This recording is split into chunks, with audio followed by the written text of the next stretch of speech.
Well, good evening and welcome to the third session of the third day of the refresher course on IoT app, IoT application. And the session for now is IoT applications protocol. And we have two resources for internal to Shine Anchor. It gives me immense pleasure to introduce both of them. So our first resource person is Archana Sogile madam, and she is having a wide experience in this field. I've published various research papers and is in this field for quite a long time. She is being also awarded the Best Social Impact Project Award by the CSI TechNest Mumbai chapter and has a copyright to her feather. To introduce our second speaker, Mr. Manish Bilande. Sir is again a very experienced faculty in Shan Anchor and has published a good number of papers, and both the faculties, Archana ma'am and Manish sir, are in this field for quite a long time. Welcome, sir and ma'am. And I hand over the mic to you. Please take it ahead. Okay, am I audible? Technical team, am I audible to you all? Yes, sir. Yes, sir. Yes, Yes, sir. sir. Fine. You are audible, but there is a little bit of disturbance. Okay.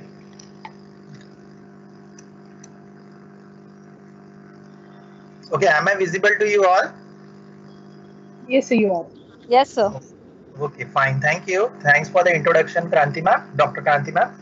So, very good afternoon to all. I am Mr. Manish Belande. Welcomes you for the today's session on IoT application protocol.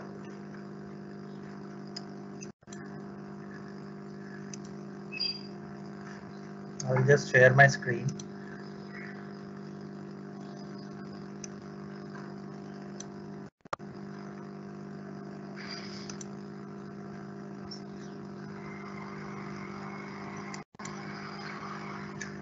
Is my screen is visible, sir? Chetan, sir? Yes, sir. Okay, fine. Thank you, sir. Yes. Okay, so I welcome you all for the today's session on the IoT. Uh, that is the IoT application protocol. So these are my contents that I am going to cover for the today's session. IoT introduction, then we move to the architecture, then we have the layers, IoT layers, then we have the IoT protocols, then we are moving to the MQTT, then what are the features of the MQTT, then its application, working, components, what are the necessary components that has been required for the MQTT, then we having the QoS levels, how the QoS, that is the quality of service, plays an important role in this MQTT and why it is being used. Then we have the comparison between the MQTT and HTTP, and lastly, I am covering the brokers. So what exactly brokers it has been there. Okay, so now starting with the basic introduction of the Internet of Things. As I know that you people are very much now, up till now, you had become very much aware about the IoT. What is the exactly an IoT it is? Oh, so I'm just not going into the deep what exactly means, what is then IoT and how it works, what are its application. I think that you people have must have been done in the previous sessions and you had know the what is exactly IoT. So I'm just one slide that has been just going to brief, just a quick introduction you can say about the IoT. So here the IoT is that has been mostly it has been the term it has been mostly used in the, if you have seen the history, it has been by the person called Kevin Ashton, which first time he refers in his presentation in Procter and Gamble, which is in year 1999, which he introduced the term Internet of the Things. Like in almost and like nowadays the internet has become which is we can say it's become the daily part of our life. Yes, means we are mostly into the addicted to the internet, but it is the necessity of the life also. Now it has become so now making this internet, if you are using this internet for connecting the small, you can say the smart devices, and that it can be operatable through your mobiles or through your desktop systems. So that becomes the smart, that becomes the Internet of the Things. The things are nothing but the kind of the devices that can be used. That can be either it can be a sensor, that it can be a anything that or that can be a your home appliances also. In most of the things, in most nowadays, in most of we can use this to our home appliances. You have listened the concepts of the smart city, then you are having the smart home. So all these things that we can connect it, or to the offices also. So all these things we can connect it through the internet, through our smartphone. So that is nothing but the concept of the Internet of the Things. Yes, the ability to access this device through a smartphone or through a computer, which is called as an IoT. And in almost all every field, or in the every domain, of the things are the IoT is becoming it's becoming the booming technology nowadays. So these are the devices are accessed from the distance that surely communicate with an Internet of the Things platform. Yes, that's the you can say that is one of the major things that we are doing right now. Means what it IoT platform collects and combines the data from the multiple devices, right? And applies the analytics to share the most valuable data with the application to address the industry specific needs. So these are the things that we can, what were the data that we have been collected that has been mostly useful for the analytics purpose. So this is just a short introduction about an IoT. Now moving next slide.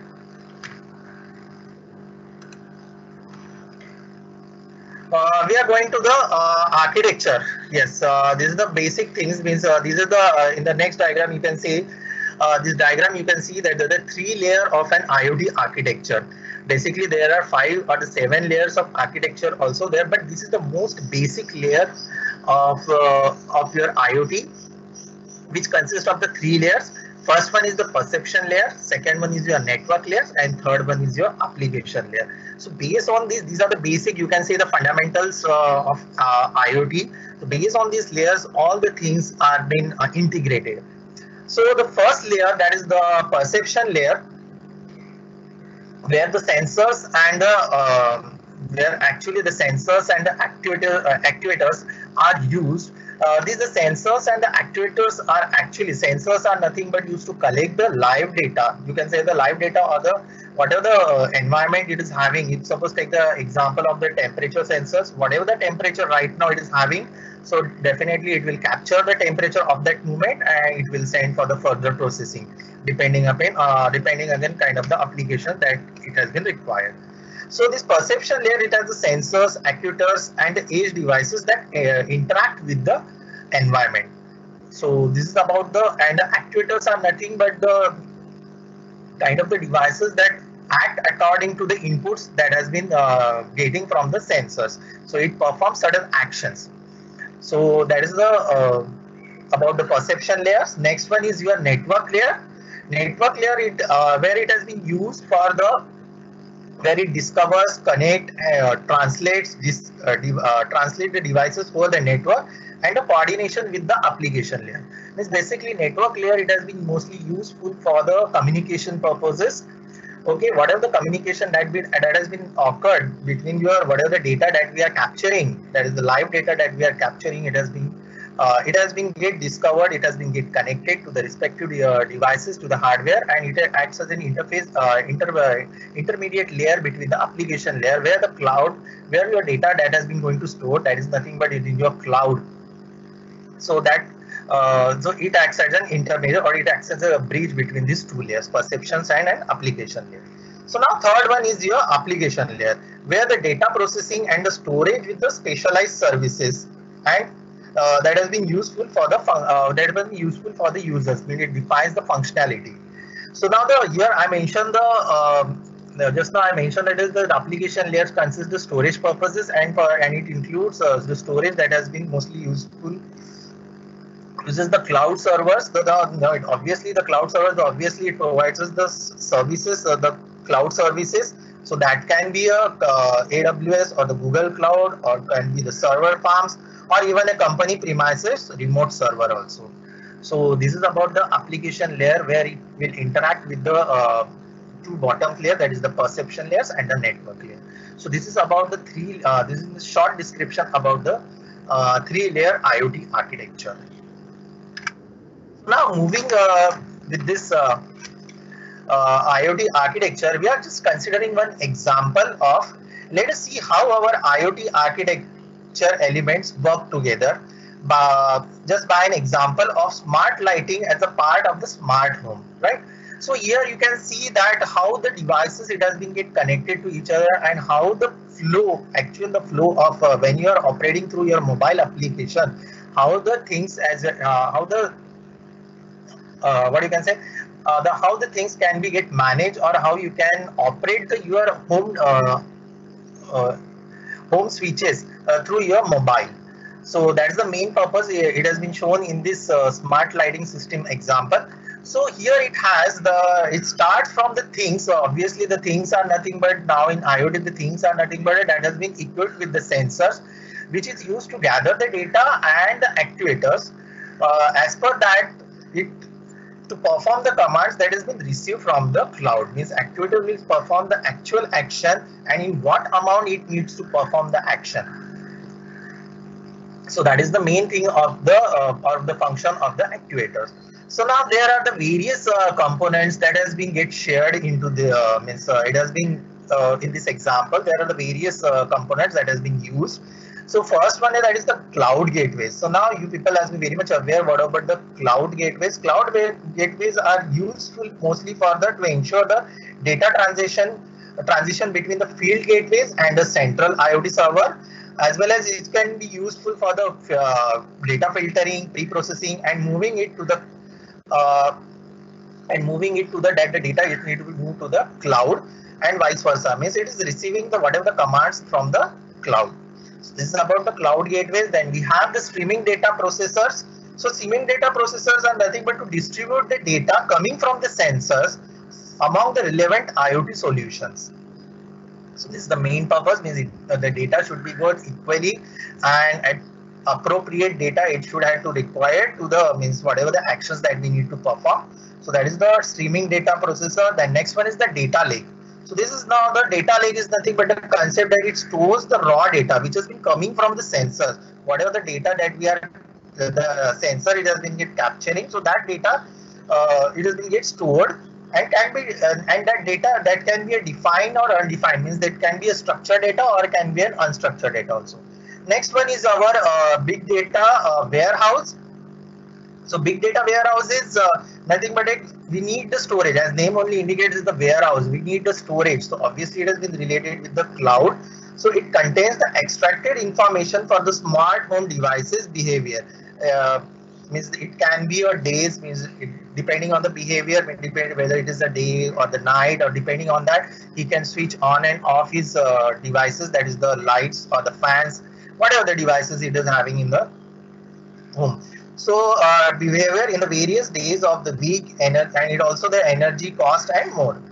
Next one is the control application. The control application that is used to send the commands to the, so obviously it needs a controlling device. It is kind of the things that is to send the command to the actuators, because actuators is only the at the end it has to perform certain physical actions. So that is the control application. Next one is the machine learning. Now the machine learning is used to generate the modules which are then used by the controlled application.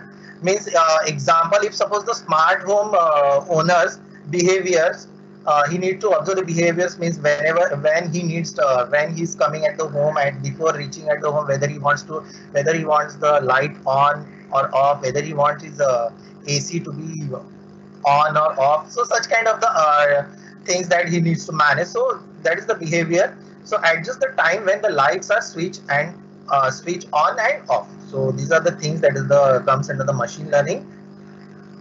Then next one is your user application. It enables the user to monitor and to control the connected things. So that is the main purpose of the user application, to monitor and control the connected things. And last one is your data analytics.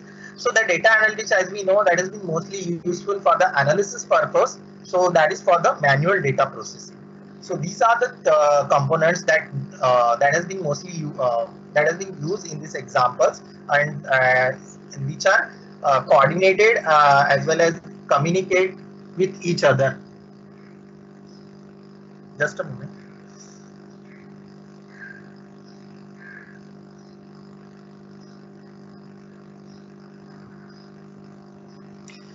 Okay, sorry. So this is about the example of the smart lightning system. Okay. So now moving to the next. Now these are the IoT layers. See guys, this is the nothing but the thing that as I'm moving to the protocols. So these are the important parts of your protocols. That's why I'm just started with the architecture and then IoT layers, because these are the things which have been that is mostly useful for the it is the communication part. What are the protocols? That is nothing but useful for the network communications, and these are the various parts important parts of the communication. So that's why I started with the architecture and then with the layer. So that will be give you the complete idea. So now this is nothing but the reference model.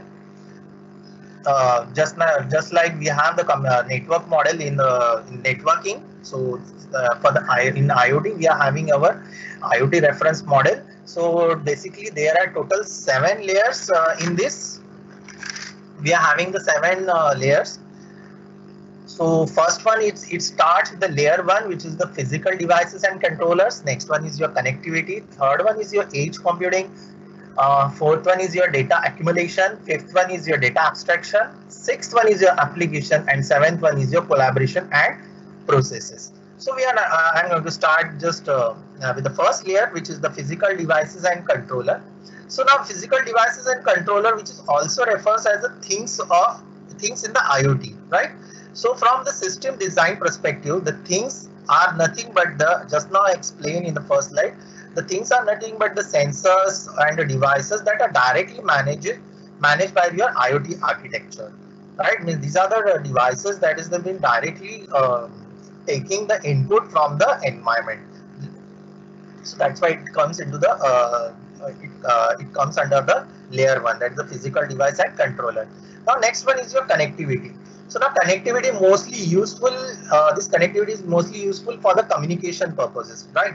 So in this, obviously, it's mostly useful for the communication and the processing, the data units, right? So it includes the various network protocol that can be a wired or the wireless protocol, you can say, the physical components like routers, switches, firewalls, servers, all these, whatever it means, it has been mostly whatever the communication protocols that has been offered, and due to which the communications is possible, that all comes under the layer 2, the connectivity layer. Now next one is the edge computing. Now the edge computing is the third layer, which is also called as the fog computing, or referred as the cloud edge or the cloud gateway. Means this will help, or you can say this will help, that serves as a bridge between the local application and the remote cloud-based storage. Right? Means this has been mostly useful for the bridge as between the local application and the remote cloud-based storage. So it acts as a bridge between these two, so that the data or whatever the things that has been what we are communicating, so the data should be reached securely, safely, and appropriate data to the respective cloud, and vice versa. Next one is your data accumulation. That is the layer 4, where obviously it consists of the big data and the storage of things data. Means what it gives for storing of the data. It requires that is the velocity, volume, and variety for the incoming data from the physical devices and the controllers. Means what it provides the storage for the processing. You can say the integrating, normalizing, etc. Means whatever these are the basic operations that you can perform when you want the data, whenever you want to store the data, whenever you want to extract the data. So these are the things that are the operations that you can perform. Next one, that is the fifth layer, which is the data abstraction, which is the aggregation and access. So it will abstract the data interface for the application, like combines the data from the multiple sources, or you can or to making the application very much simple. So this is the main thing, is the data abstraction. You people are very much known, that is the concept of the data abstraction. Means it will provide only the data whatever it has been required. It will not give you the full access. So that is the main purpose of this layer, so that you can provide an abstract data, where it provides the abstract data. Now next layer is the application layer. So application layer provides the services and determines the set of the protocols, for message passing at the application level. So you know that providing the various services.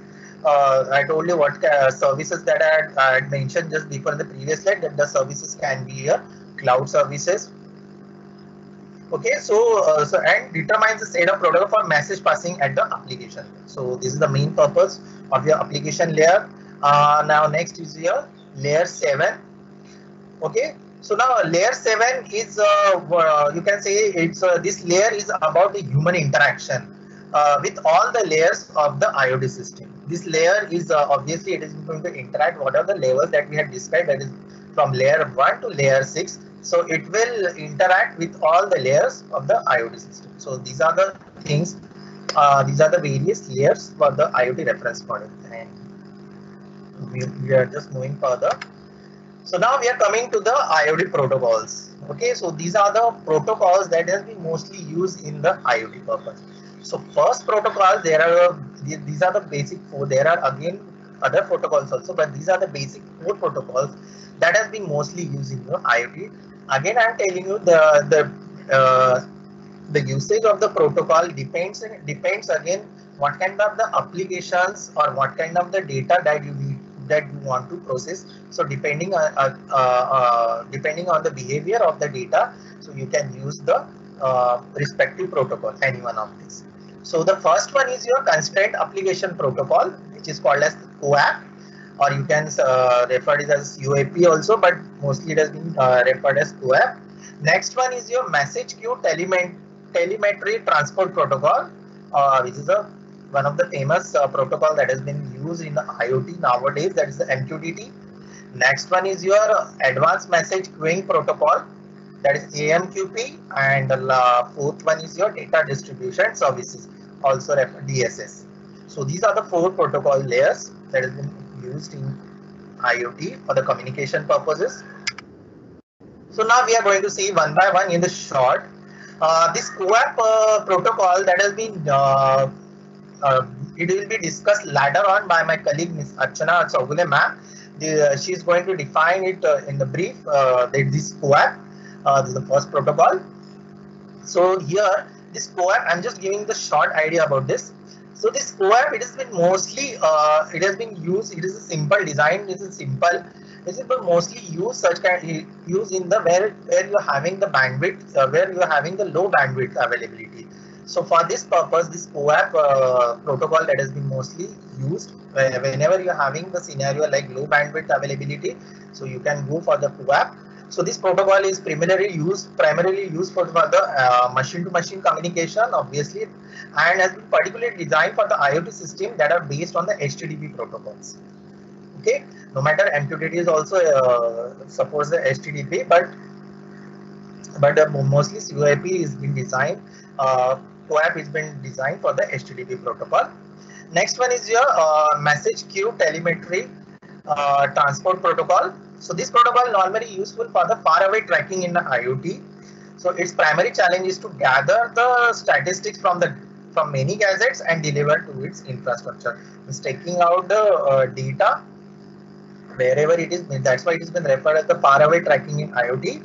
And to gather the statistics from the many gadgets, means from the multiple sources, it needs to gather the data for the further analysis. And MQTT connects gadgets and network with the package and the middleware. So this is one of the advantage of the MQTT, where it connects gadget with the packages and the middleware. Next one is the AMQP. So so this is the protocol. It has been useful for the software layer for message-oriented middleware environment.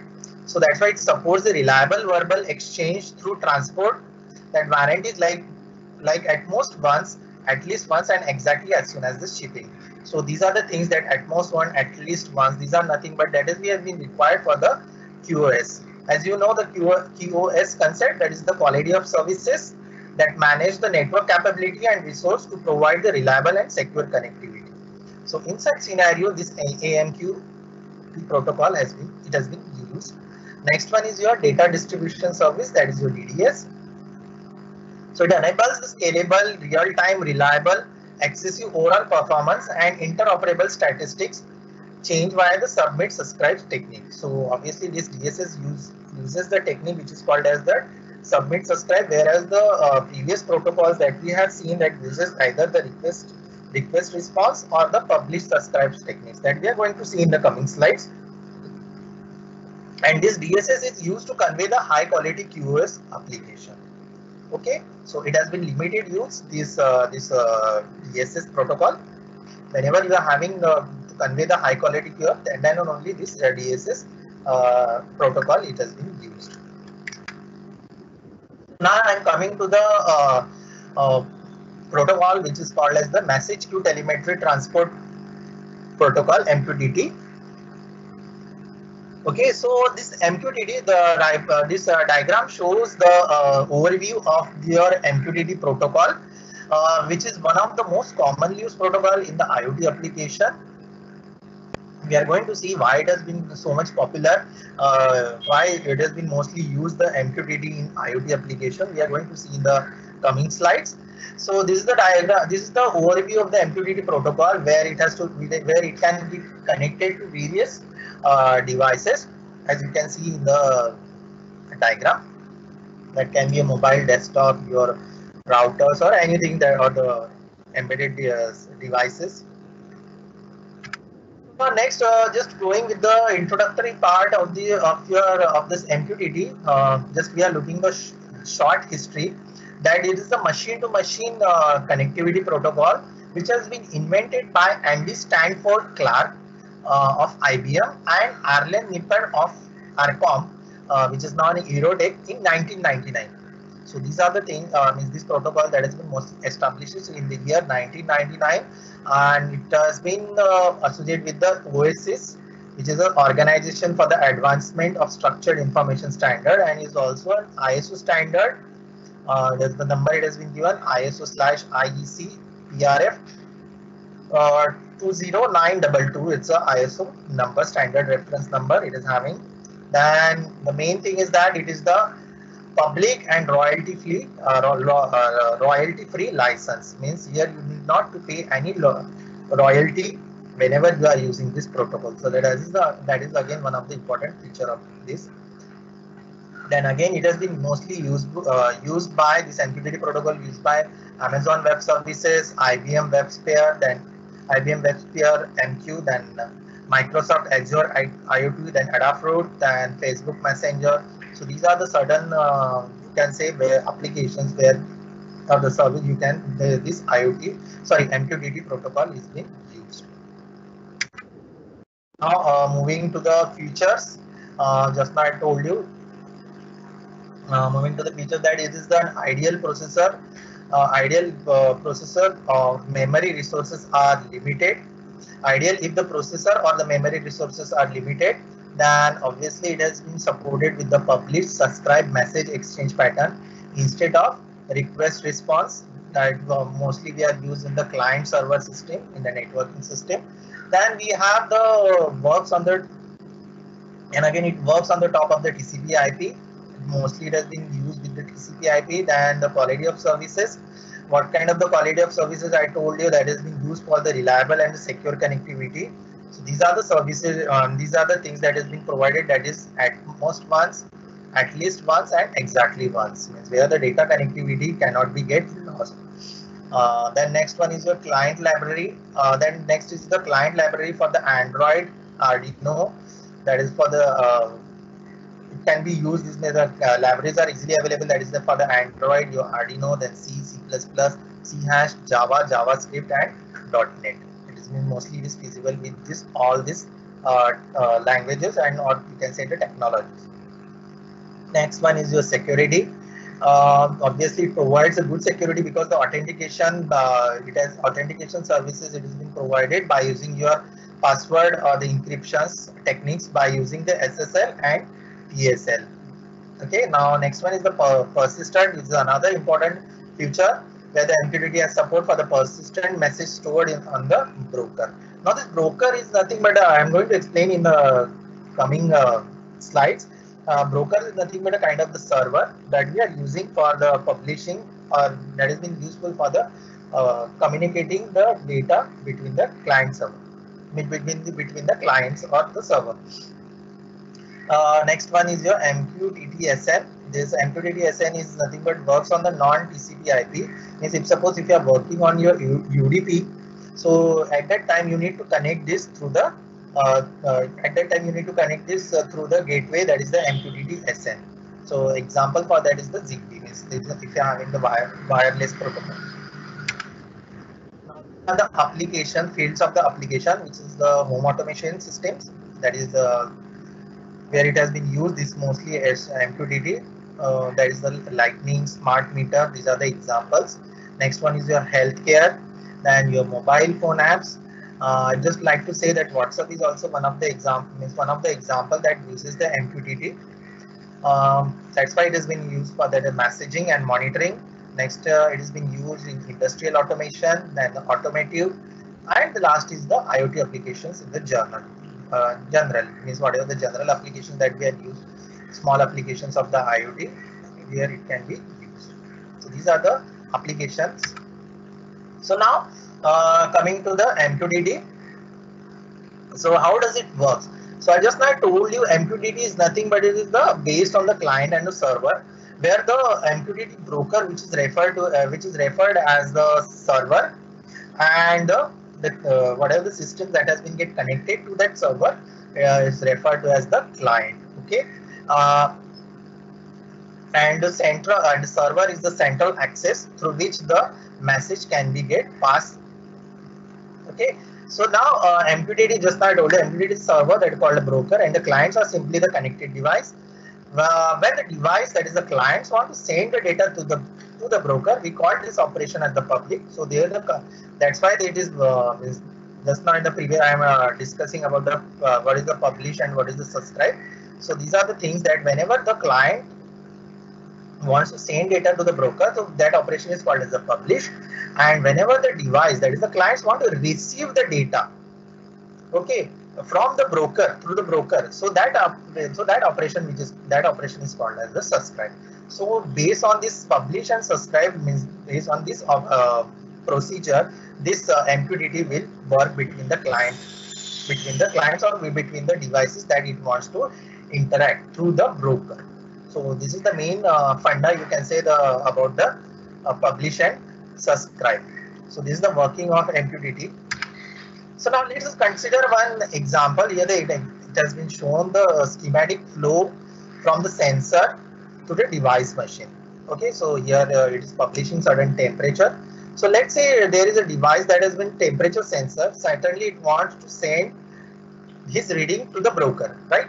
So on the other side, we are having our phone or the desktop application that wants to receive this temperature value. So in this such scenario, it will happen to means in this scenario there will be only the two things that can be occur. That is the first, that is the device defines the topic it wants to publish. It wants to publish on, that is the example, that is the temperature. Then it publishes the temperature value that has been given, that is the 21.3 Celsius, right? And the phone or the desktop application subscribes to the topic, that is your temperature.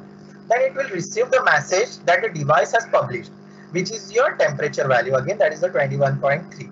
So again the broker role is here to take the message temperature value and deliver it to the that is your phone and for the desktop application. So this is the basic example. This is how the this is how your data flow from sensor to the device or the destined machine. This is how the communication takes place between the devices through your server, or which here we are referring as a broker. So this is the example, small example about MQTT. What are the various components? Just now explain what are the components that has been required for the MQTT. So the components, the name of the component, that is the broker, topic, message, publish and subscribe. I told you what is the publish, what is the subscribe. Then we start with the broker, where brokers are nothing but the kind of the server that handles the data transmission between the clients.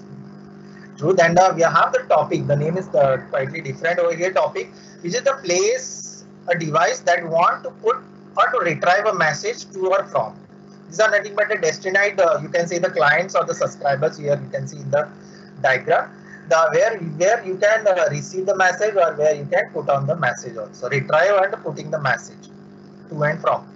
Then the passage is nothing but the actual data that what we are going to transfer, which is the data that device receives when subscribing from the topic or send when publishing to the topic.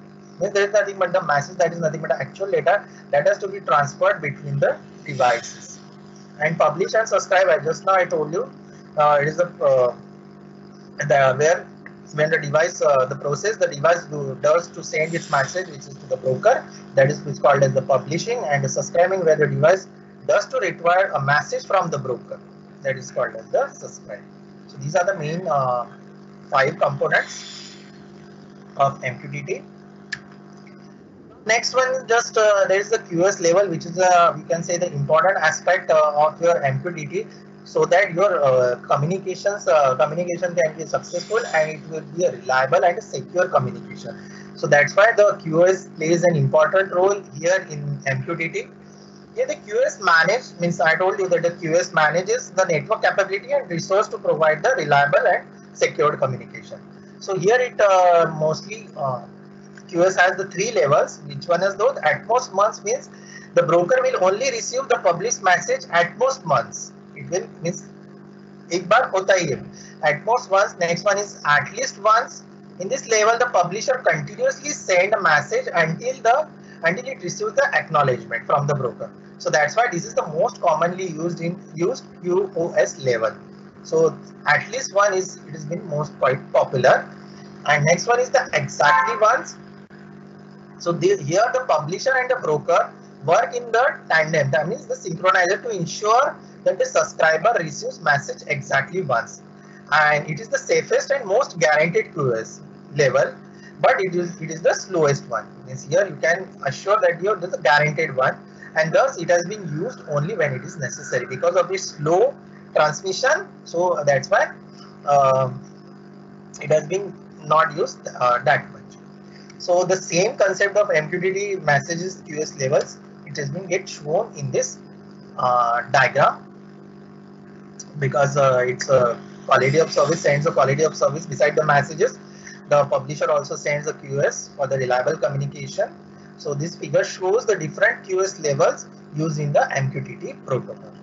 Okay, that shows QoS 0, QoS 1, and QoS 2 with its acknowledgement messages. So these are the MQTT message QoS levels. Now moving next, why MQTT? That's the question arises in our mind, why we are using only MQTT. So here we are going to see why not the HTTP.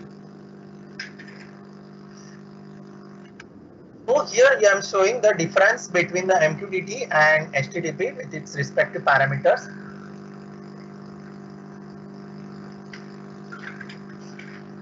Where the first parameters, you know the full form. Next one is the design methodology.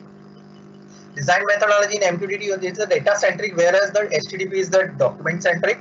Architecture, just now we had seen that in architecture in MQTT we had the publish and subscribe we are using, whereas the HTTP is based on the request response. Next one is the complexity. That is the simple MQTT, whereas it's only publish, but here is the request response is the complex. Next one is what are the size of the messages. Here in MQTT it is having the small size because with the compact of binary header, just 2 bytes in the size, whereas in the HTTP largely because the partly status details is based on the text because it's a document centric, whereas in the message size is the data centric. So that's why it uses the 2 bytes in the size. Next one is your service level. So obviously 3 quality of service settings, whatever right now we have seen in the previous slide, at least one, almost once. So that are the 3 quality of services it has been supported, whereas in the HTTP all the messages get the same levels of the services. So here it doesn't use the QoS levels. Then data distribution, that is 1 to 0, 1 to 1, and 1 to 0. So this is only the kind of the data distribution or the data processing technique it is being used, whereas in HTTP it uses only 1 to 1. Okay, and last one is the data security. Obviously the MQTT provides most secure because it has the QoS levels, and whereas in HTTP it doesn't provide that much of data security. So now moving to the brokers. Just now I told you what is the exactly we have seen the what is the broker. Okay, I told you broker is nothing but a kind of the server that has been mostly used, which is the centralized access for the client machines through which you can access the data. Here, actually, in there are many brokers or models that has server models that has been available in the MQTT, but most popular and commonly used is the Mosquitto broker. Okay, so the name it has been given the Mosquitto brokers.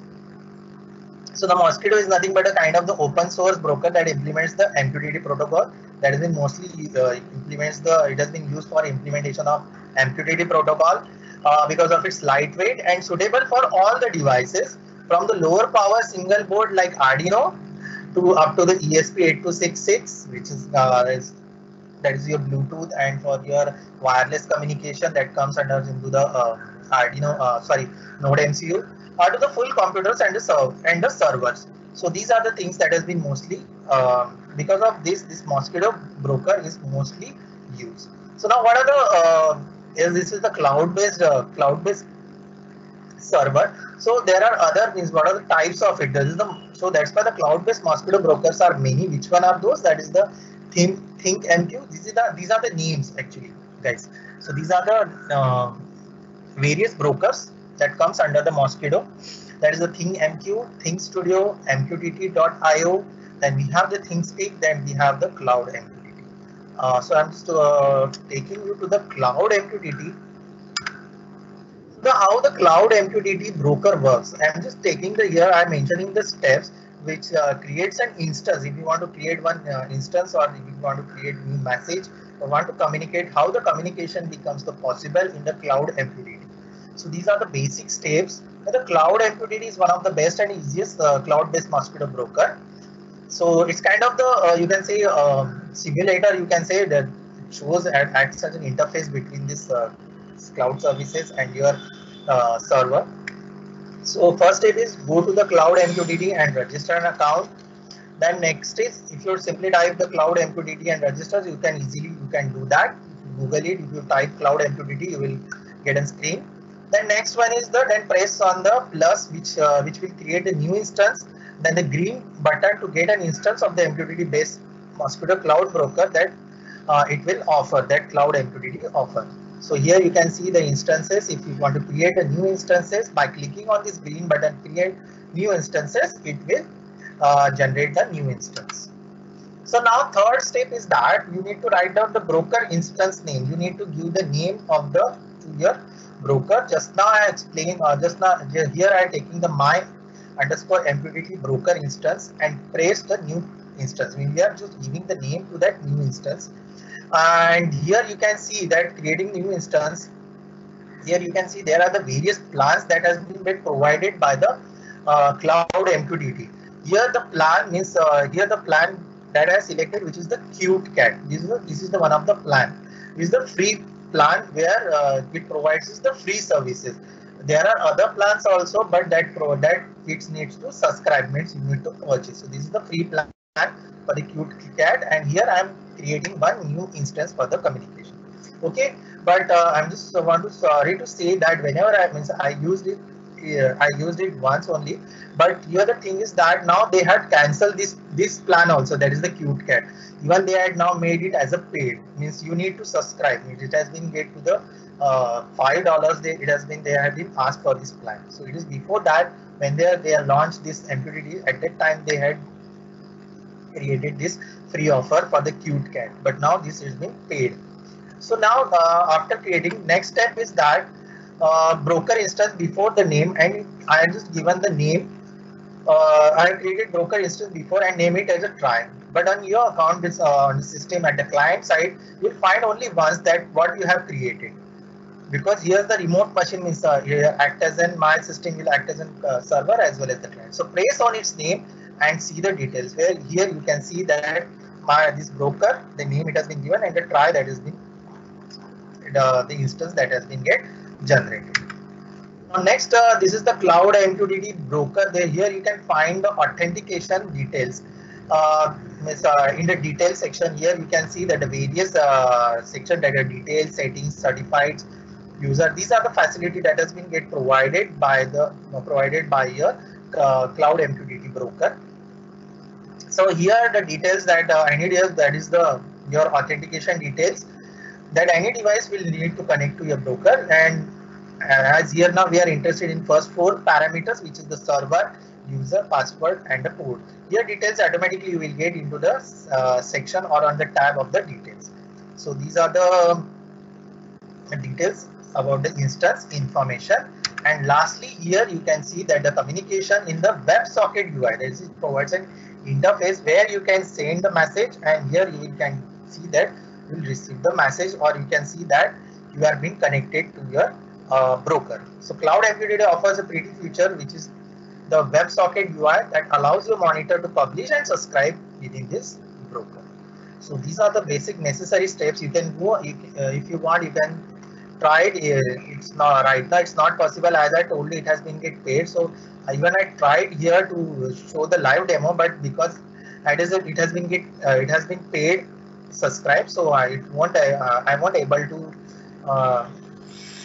show you practically, or else I'm thinking to show you the practically by creating just instance. Hardly it required 2 to 3 minutes.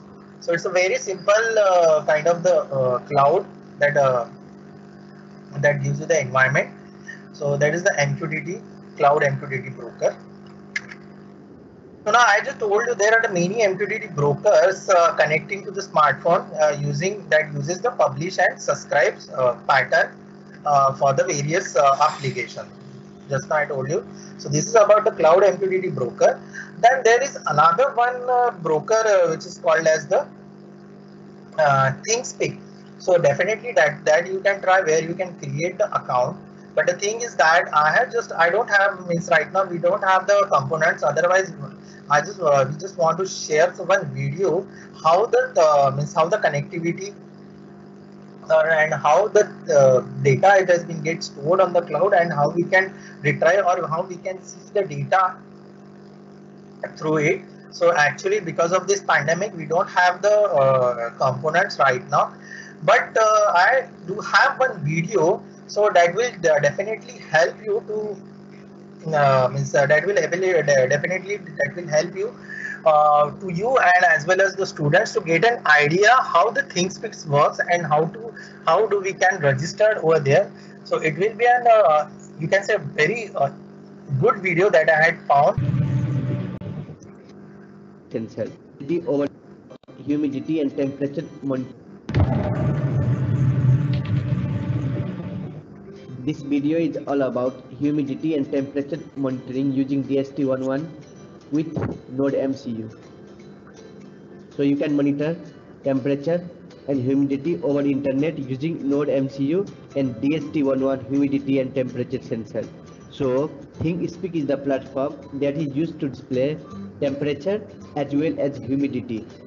The graph will be displayed as well as the number will be displayed. So let's get started. So for this we need following components, that is Node MCU ESP8266 12E board, DHT11 humidity and temperature sensor.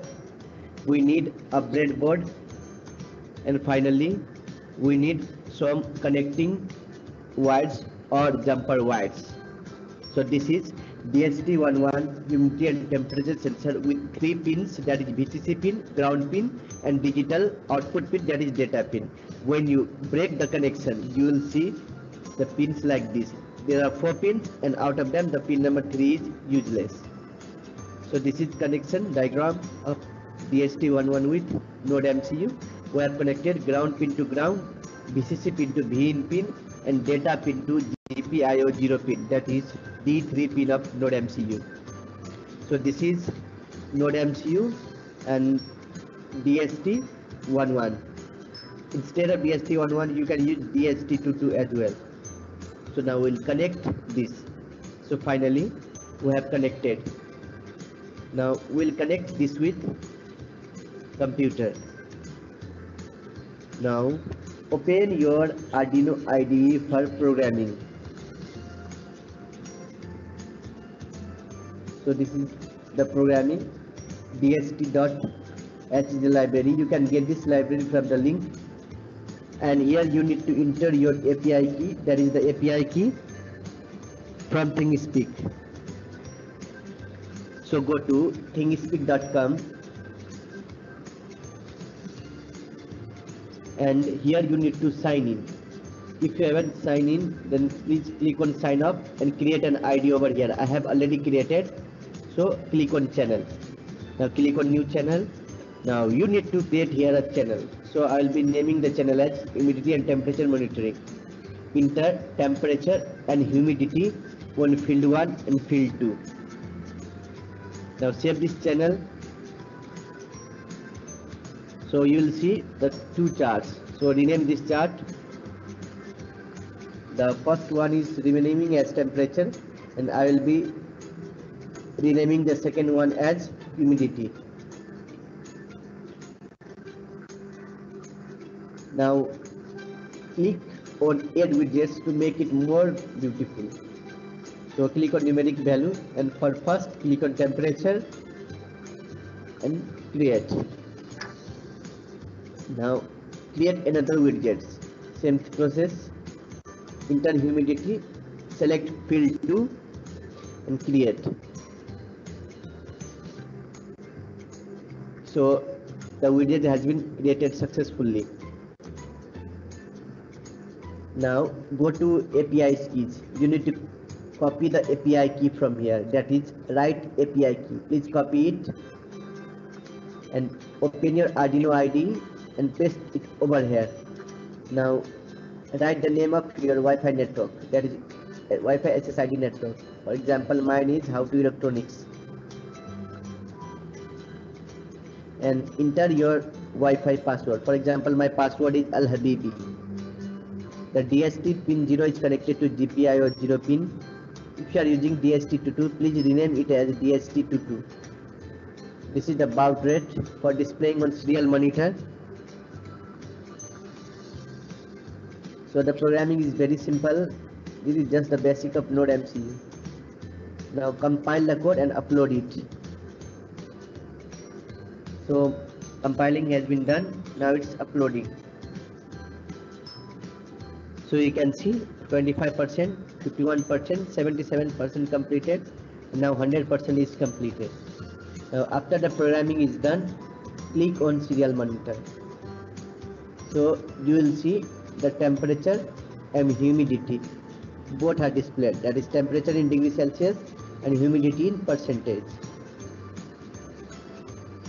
Now open ThingSpeak in your channel, click on private key, that is private view.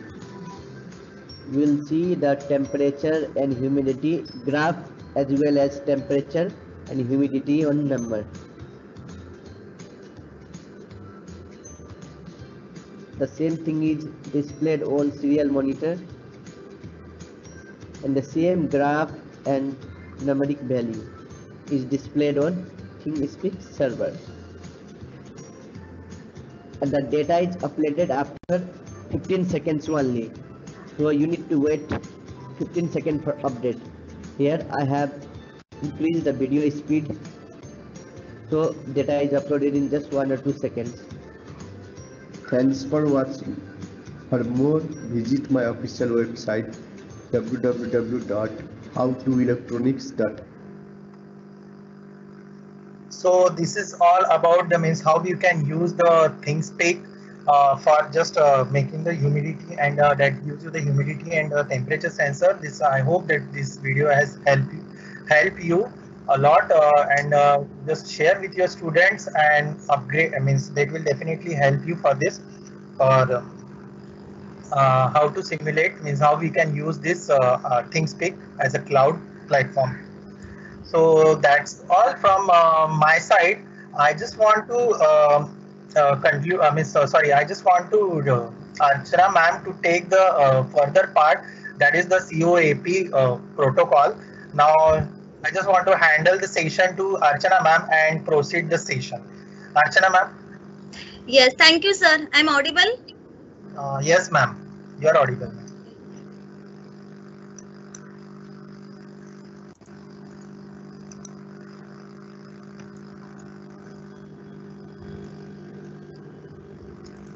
Yes, ma'am. You can continue, ma'am. Yes, my screen is visible, technical team. Yes, madam, ma'am. it is visible. Yes, thank you. Thanks a lot, sir, Manish sir. Now, today I'm going to discuss about one more IoT application protocol, that is CoAP. What is a CoAP stand for? Constant Application Protocol. So it is actually the lightweight protocol which is specially designed to provide the web services for IoT applications. Now, today I'm going to cover the brief introduction about the CoAP. Then I'm going to discuss some features of CoAP. Then we will see some basic architecture of CoAP, how the CoAP is designed. Then we are going to see how the CoAP will be compared with the HTTP. Both the protocol, that is Hypertext Transmission Protocol, is a most familiar protocol which we are using to provide the web services in application layer. But when we have the constraints, okay, that time we need some another protocol that is nothing but the CoAP. So we are going to see what are the similarities between HTTP and the CoAP, and then we are going to see what are differences between these two protocols. After that, we are going to learn what is the structure model supported by your CoAP. Then we are going to see the different message formats for the CoAP. Then we will see how we provide the security for the CoAP. And the last, we are going to compare, or we can see the differences of the MQTT protocol and the CoAP protocol. So we'll start with the introduction. I know that just now I told that in the application layers, normally we use the HTTP to provide the web services. But when you talk about the HTTP, it having some is constraint, it having some, we can say it's limitations. It need the high computation complexity. Okay, it require it having the high energy consumptions, and it is very low data rates. So when we talk about the IoT applications, we have the constraints for the energy, we have the constraints for the complexity. Okay, we have the constraint for the data transmissions. So to overcome these disadvantages, IETF, what does IETF stand for? Internet Engineering Task Force, is developed one lightweight protocol which is nothing but the CoAP. So we can say that the CoAP is a specialized web transfer protocol which we can use with. So to understand the way we can use the CoAP, I'm going to play a small video where you come to know where we can use the CoAP instead of HTTP protocol.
Okay, so from this we can understand that when you talk about your car keys, we know that the car keys are working on the batteries.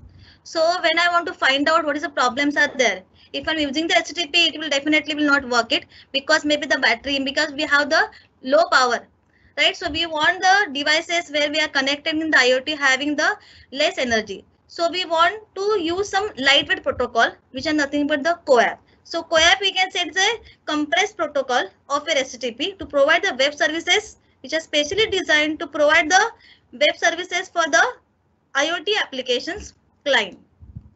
Now, when we talk about the features, I listed out some features about the CoAP. The first thing is that definitely it is a web transfer protocol for the constant environment or constant resources. It's specially designed for the machine-to-machine application, M2M applications. For example, smart energy or the building automations. So whenever the energy constraints are come into the pictures, we know that all the devices are normally work on the batteries. So energy is very important role play in your IoT applications or M2M applications.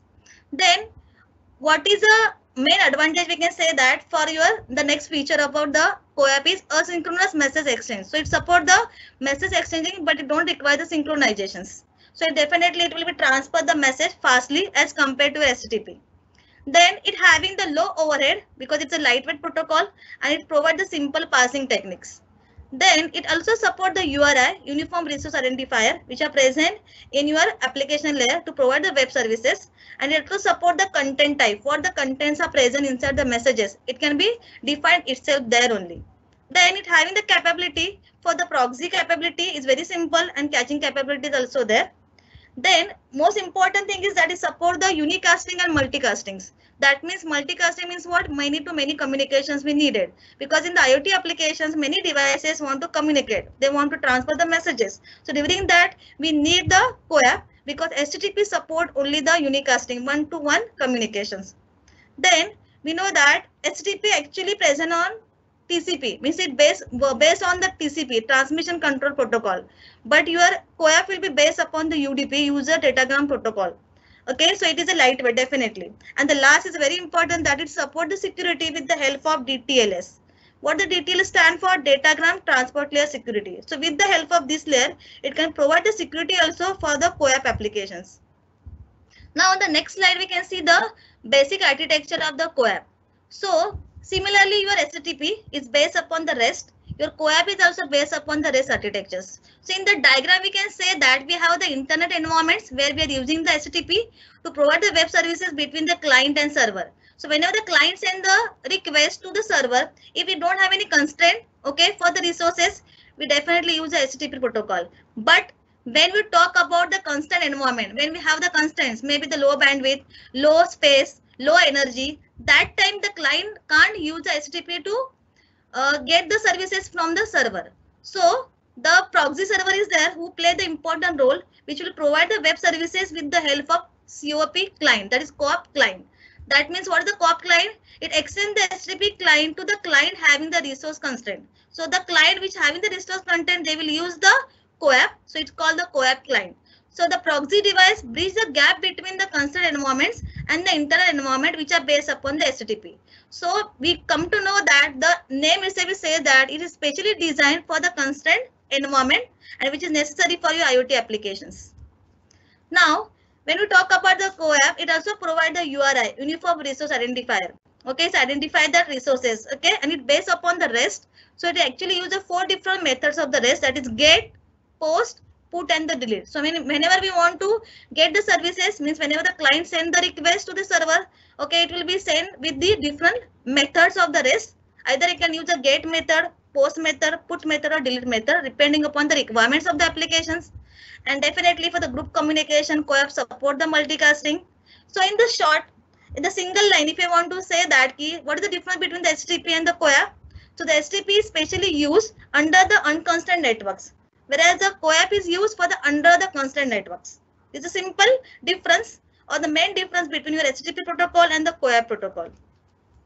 So here I mentioned some few points about the difference between the CoAP and the HTTP. So definitely the CoAP uses the UDP, whereas the HTTP uses the TCP. Then network layer. When you talk about the network layer, this is also very important. HTTP is based upon the IP layer, but CoAP is use the IPv6 along with 6LoWPAN. What is 6LoWPAN indicate? It is a combination of IPv6 Internet Protocol version 6 with the low power wireless personal area networks.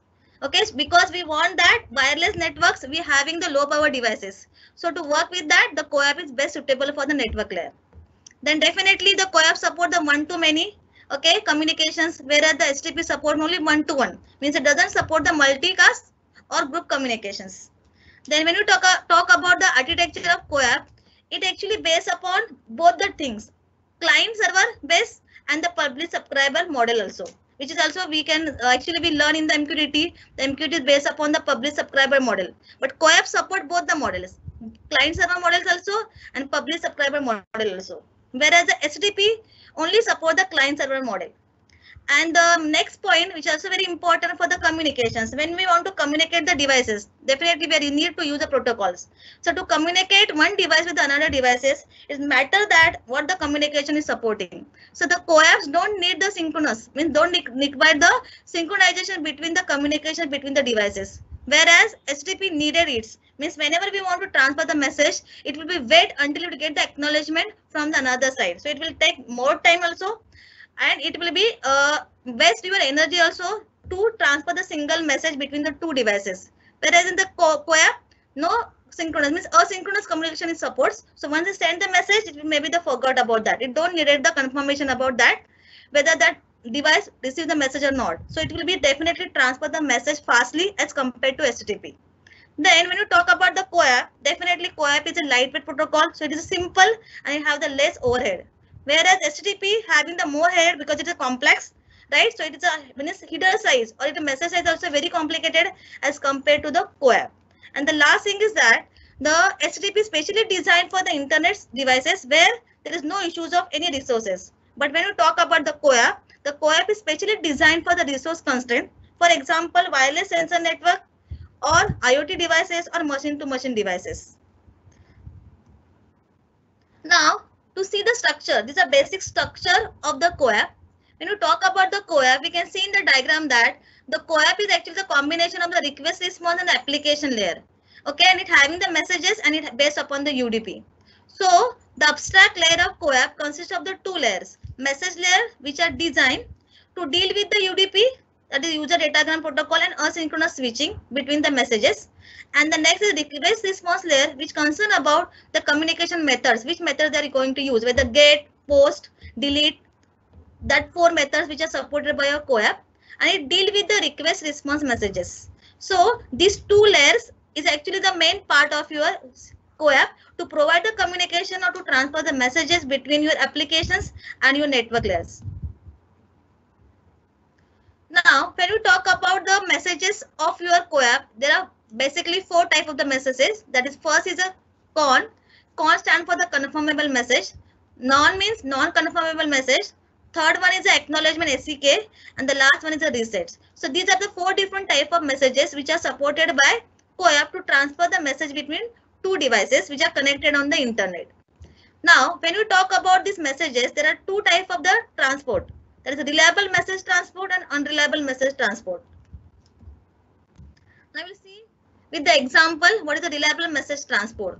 Now when we have the sender and the receiver, sender will be transmit the message or it will be retransmit the message. That message is nothing but the con, means confirmable message, until it get the acknowledgement from the receiver. The sender is the client, receiver is the server. But when it's sending the message, it will be sent with the message ID. So here is the confirmable message which having the ID is 1337, and the receiver will be given, server will be provide the response, okay, with the acknowledgement that with that same message ID 1337. And if the reception means if the server or receiver is not able to process the message, what will do? It will be responses by replacing the acknowledgement message with the reset message. That means if the server is able to process that, it will be sent it with the acknowledgement with the message ID. Otherwise, it will replace the acknowledgement message with the reset. Means it is not able to give the services to that client or the sender. Then for the unreliable message transport, sender will only transmit the message, but that message is nothing but non-confirmable message. So it don't need the acknowledgement. But when the sender sending the message to the server, it send the non-confirmable message with the message ID. Okay, and it not accept the acknowledgement message from the receiver. And if recipient failed to process the message, it may give the reply with the reset message. That is also optional. So the unreliable message means only how to transfer the message, that is non-confirmable message, to the receiver or the server, and server may give the reply or may not give the reply with the outputs. It will not give the acknowledgement message, but whether it receive the message or not. Now when you talk about the request response, because your CoAP is support the request response model. So client is a send the request and server will provide the response for that. So there are different ways to communicate the client and server. The first method is that piggyback. What the piggyback indicate that client will be send the request using the confirmable message or non-confirmable message depending upon its requirement, but it receive the acknowledgement message with the confirmable message. That means whenever the client want to get some services from the server, in the diagram we can see that it's sending the confirmable message with the message ID 0xab12. Then it having the token number 0x123456 and it's sending the message with the get method with the log and the state. We want to ask the status of the or state of the log. Then server will be sending the piggyback response in the acknowledgement. That means it will be send the acknowledgement because it's a confirmable message with the same message ID.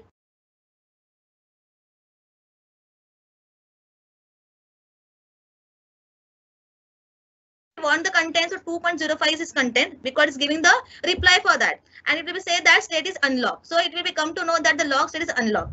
But this is for successful response for the acknowledgement. But if it failure means the server is not possible to give the reply for this, then it will definitely send the acknowledgement message, but it contain the failure response code. Means it will send that the state maybe say that we don't find the output, but it will send the acknowledgement message because it is a confirmable message type. But the non-confirm message, it don't send the acknowledgement and it will not give any output to the client. So in the piggyback method, what is the advantage that when we sending the confirmable message with the message ID in the token number, we come to know that the server is received that message and giving the output for same message with the message ID. But in the unconfirmable means non-confirm message, it will only send the message and it will be forgot. If the server is possible, it will give the output, but it will not send the acknowledgement message. Then next is a separate response for confirmable message. The piggyback, we are getting the acknowledgement, but here we have the separate response for that. What will happen in this case? If the server receive the confirmable message, but not able to give the response immediately.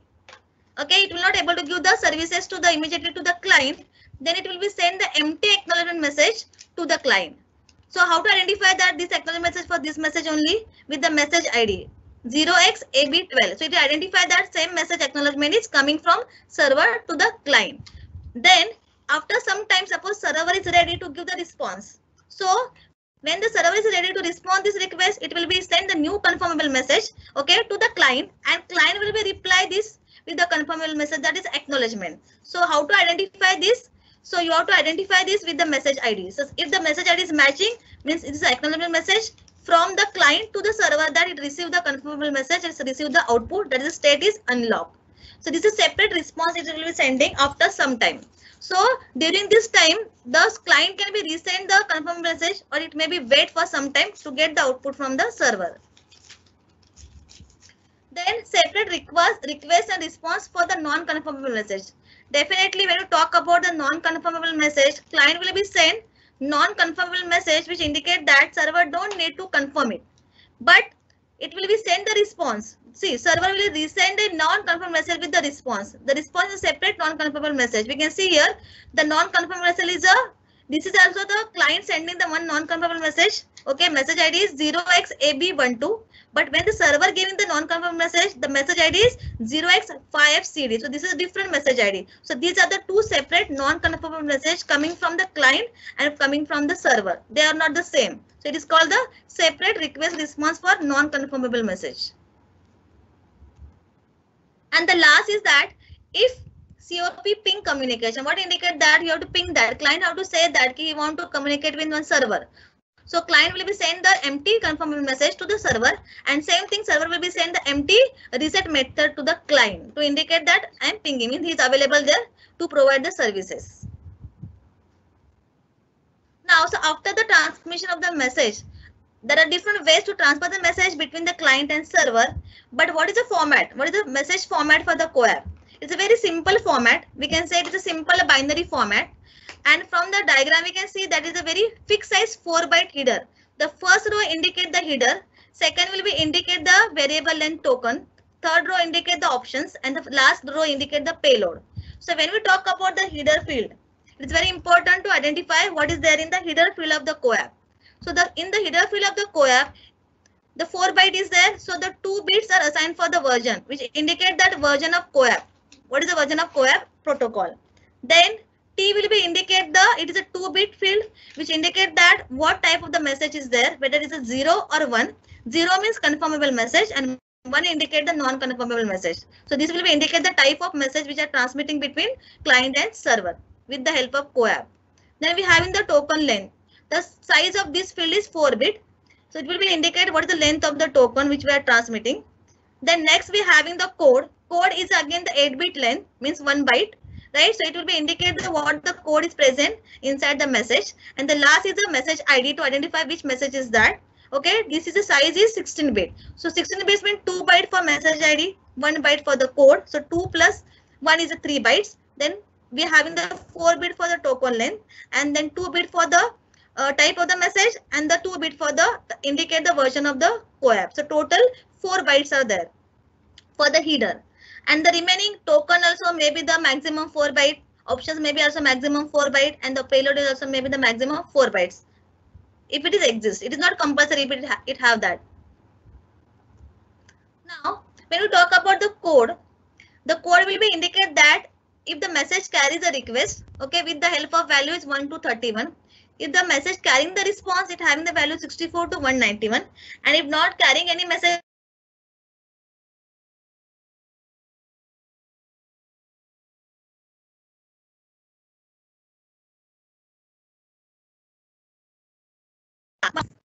which will be analogous to the class of HTTP status code. And the last 5 bits means 5 least significant bits will be from the code that will be used to communicate with the response and requests of your clients or the servers. These are some examples I given for the request codes and the response codes which we can use in the CoAP. For example, if the request code value is 0.00, it indicates that it's an empty message. If its value is 0.01 request code method, then it's indicates that it's a get method we are using. Same thing for 0.02 post method we are using. For 0.03 put method we are using, and the last is 0.04 indicate the delete method we are using for the request code. And for the response code again, if the 2.01 is there, it indicates that the response is created. 2.0.2 indicate the response is deleted. Like that, valid, change, content, request bad is coming from the responses, and unauthorized or bad options. So whatever response code is there, depending upon that, we are having the code value for that. So these are some examples I mentioned here. Okay, not found, then method not allowed, not acceptable, precondition fail, request entity too large. So these are some responses code which are present in the code field of your CoAP message. Now the next is the option field. Now when we talk about the option field, it is again the 8-bit, means 1 byte is there. Okay, it is similar to your HTTP header field. What it indicate that it have the option delta is a 4-bit and option length is 4-bit. Now option delta may be extended. It may be having the none value. It may be having the 8-bit value, means 1 byte, or it may be the 2 byte. Same thing for the option length also. It may be the none value. It may be the 1 byte or the 2 byte. And the last is having the option value. What are the data is there? So option will be defined the metadata that's sent to the another endpoint. So it contain actually the data which you want to transfer to the another part of your communication. Here I mentioned 2 examples of the options. For example, suppose the option value is there, URI host. What indicate that? The format is a string. Its length is 1 to 255, and description is indicate what? It is a host name or the IP address of the CoAP server on which the resource is being requested. So it will be indicate the IP address or the host name of the CoAP server where resource is being requested. For example, another one example I mentioned here, URI port. What the URI port indicate is an integer format. Its length is 0 to 2 bytes, and description is indicate that it will be indicate the port number of UDP for which we are using for the CoAP server. Like that, many examples are available there for the option fields also. So to understand that what exactly it mentioned, I mentioned only 2 examples here. Now the most important that how the CoAP will provide the security for the messages. Now when we talk about the security, first thing we come into our mind is that there are 3 main elements for the security: integrity, authentication, and confidentiality. And with the DTLS, means datagram transport layer security, the means DTLS can provide the security, okay, with the help of all these elements of your security. So we can achieve this with the help of DTLS. It is present in the application layer and it protects the end-to-end communications with the help of these elements of your security. It also solves the two problems, reordering of the messages and packet loss of the messages when we are transferring. What we will do that it will be put the three implements: packet retransmission, assigning sequence number in the handshake, and replay detection. Now, what is the structure of DTLS? Now, when we talk about the DTLS structure, we can see that there are two layers in the DTLS, which is present above the UDP and present between the CoAP. Means before transmitting the message to the client to any application via the CoAP, DTLS provide the security. How it will be provide that? It consists of two layers. Bottom one contain the record protocol and the top one include the three protocols which may be alert, handshake and application data. So chain cyberspace message used to notify the record protocol to protect the subsequent records with the negotiable cybersuit keys. Means whatever the techniques we are using to provide the whenever we transmit the message, instead of transmitting the message directly, we can apply some techniques to provide the security for that messages. So the record protocol protect the application's data by using some key generated during handshake signals. So when we transmit the handshake signals, it will be generate some keys. So when we sending the message, means outgoing messages, protocol will be divided into small parts. It will be compressed then it will be encrypted using some technique and then apply the message authentication code. That's a MAC code it will be applied. And for incoming messages, protocol will be reassembled definitely. Then it will decompress it, decrypt it and then verify it whether it is correct or not.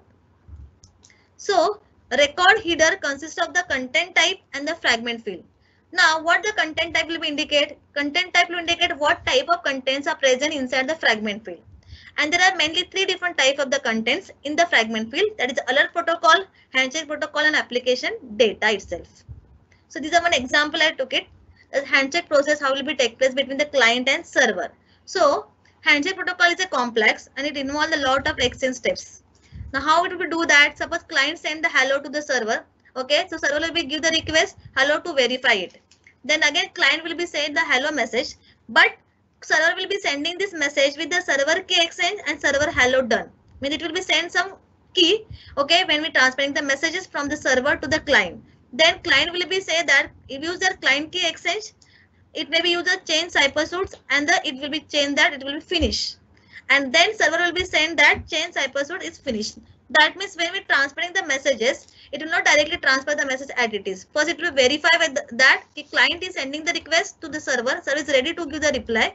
Then it will be use some technique to provide the security. So here we are using the chain cyberspace to transfer or exchange the data or message between the client and the server. So we can say that the individual messages are grouped into the different messages. The name they given is the message flights. Now, in the simple way, we can say that CoAP also having the 4 different types of the security modes. The first mode will be indicate that no security. That time your DTLS, that is datagram transport layer security, is disabled. But if you want to provide the security between the messages of the client and server, we need to use the pre-share keys. In the pre-share key, what indicate that it enable the DTLS, that is datagram transport layer security, it will be enabled. What will do that? It will be list of pre-share key.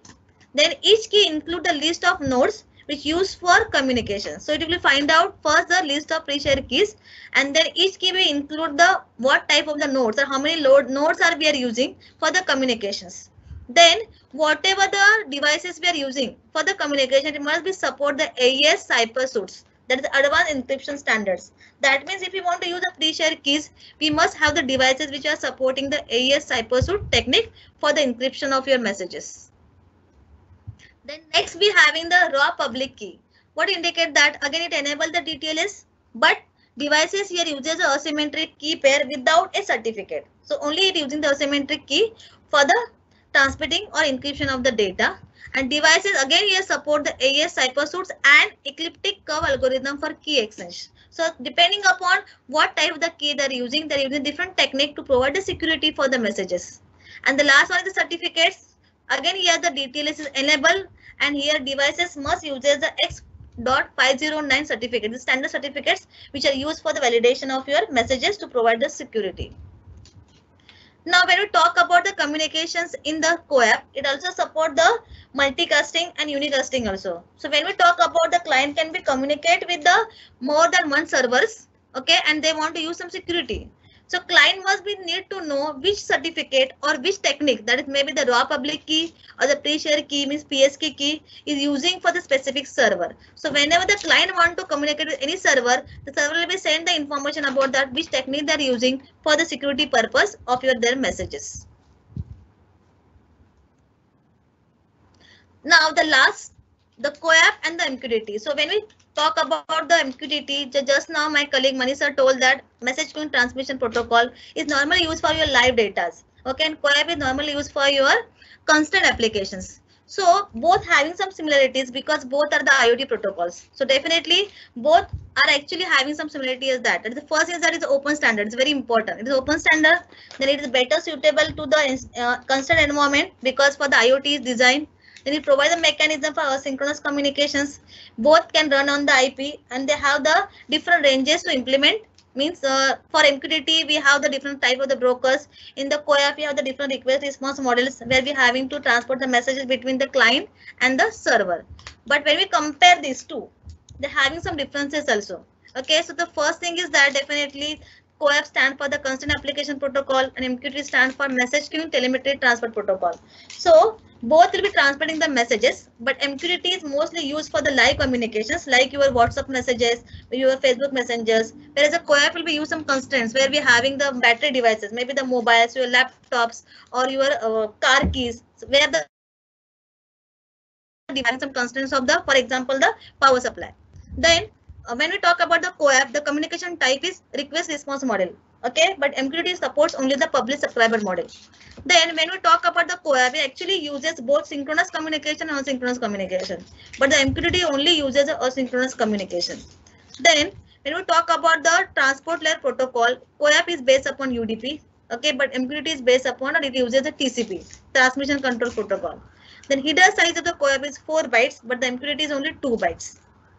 Then for RESTful, because CoAP is based upon the REST model, so it will be based upon the RESTful. Okay, but MQTT doesn't support the RESTful. That is, it doesn't support the web services like your HTTP. Then CoAP support the persistence. Okay, does not have the support. The CoAP doesn't support the persistence support, but the MQTT support the persistence support. That's why it is used for the live data communications. It's very important when you're going for live data communications. Then in the CoAP, message labeling is possible, but in the MQTT, labeling is not possible. And the last is that the CoAP is specially used in the utility area networks and has a secure mechanism, whereas MQTT used in the IoT applications mainly, and it is also the secure, but you don't have any standard of the mechanism to provide the security in the MQTT. Then number of messages, different type of messages. CoAP support the 4 different type of the messages, whereas the MQTT support the 16 different type of the messages. Then if you talk about the reliability, definitely the MQTT having the more reliable, it based upon the TCP, and CoAP is based upon the UDP, so it is a 2-level reliability. So the reliability is less in the CoAP.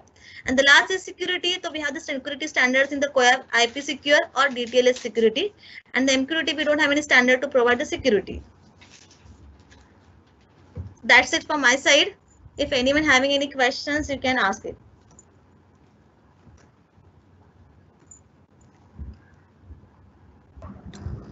Thank you so much, Archana ma'am. There are some questions, so I'll just ask them. This is asked for Manish sir. I want to accept the data from temperature sensor, and that data temperature should provide notification to my smartphone. What is the simplest solution for same? Audible, ma'am? Yes, sir, you're audible. Actually, this depends again the what kind of the applications that you are using. Just like just now I told about the ThingSpeak. I think in the ThingSpeak it is having means if you are writing your own app, so that you need some mechanism to call the ThingSpeak, and where you can add your push processing. So these are all nothing but the control the authorized access. So it's the basic purpose is to manage the data. Okay.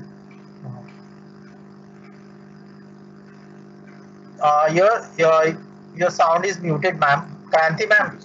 Sure, yeah. Thank you so much, Archana ma'am, and thank you so much, sir, for your valuable inputs. And I would request the organizing committee to please present the virtual memento to Archana ma'am. Archana ma'am, please accept this. Thanks a lot. Thanks a lot for having patience for the last session today.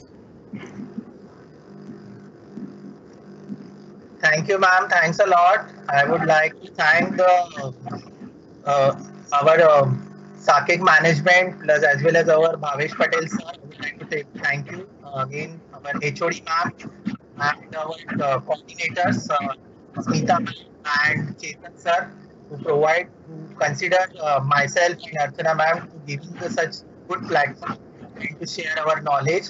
And last but not least, to all the staffs who are working behind, we know how rigorously they are working, attending the meetings and all. So they are all doing a great job.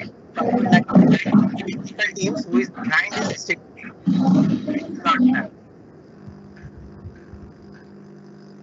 Thank you so much, sir, Manish sir and Archana madam for giving so wonderful session. Actually, it is not us, it is you people who are working rigorously for giving and preparing for the sessions and all. We are just managing the show, sir. Thank